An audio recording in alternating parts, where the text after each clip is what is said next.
Prince Harry may be connecting with younger generations as he continues to speak his truth and open up about his life in the royal family, according to an expert.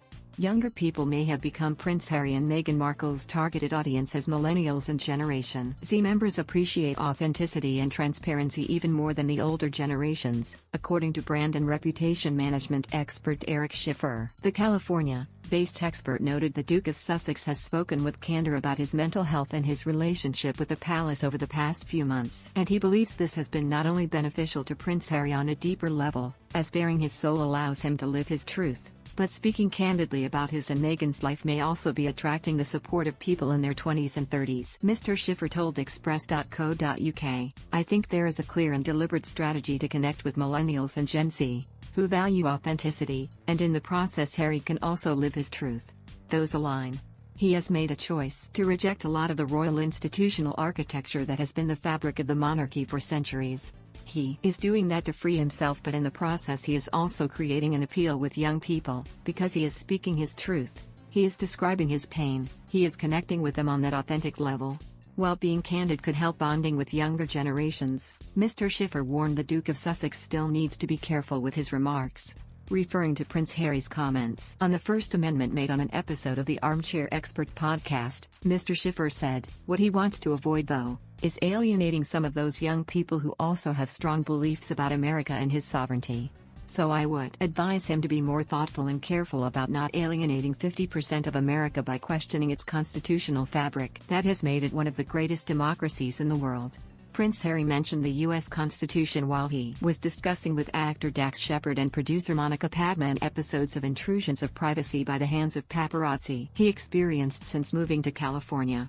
Speaking about the amendment protecting a number of basic freedoms in the U.S. including the right to free speech, the Duke said, "I don't want to start sort of going down a First Amendment route because that's a huge subject and one I don't understand because I've only been here for a short period of time. But you can find a loophole in anything and you can capitalize or exploit what's not said rather than uphold what is said. I believe we live in an age now where we've got certain elements of the media redefining what privacy means." He later added, "I've got so much I want to say about the First Amendment as I sort of understand it, but it is bonkers." The remark attracted the criticism of a few leading conservative figures in the UK, including Texas Republican Senator Ted Cruz. He wrote on Twitter, "Nice that he can say that." Prince Harry and Meghan moved to California in late March 2020, just days before they officially stepped down as full-time working royals. As confirmed by Harry during his podcast appearance, they spent the first months at the Los Angeles home of producer Tyler Perry. During the summer of 2020, they moved into their home in Montecito, Santa Barbara. Over the past few months, Prince Harry made a few public appearances during which he laid bare his relationship with a few prominent members of the royal family and spoke candidly about his mental health.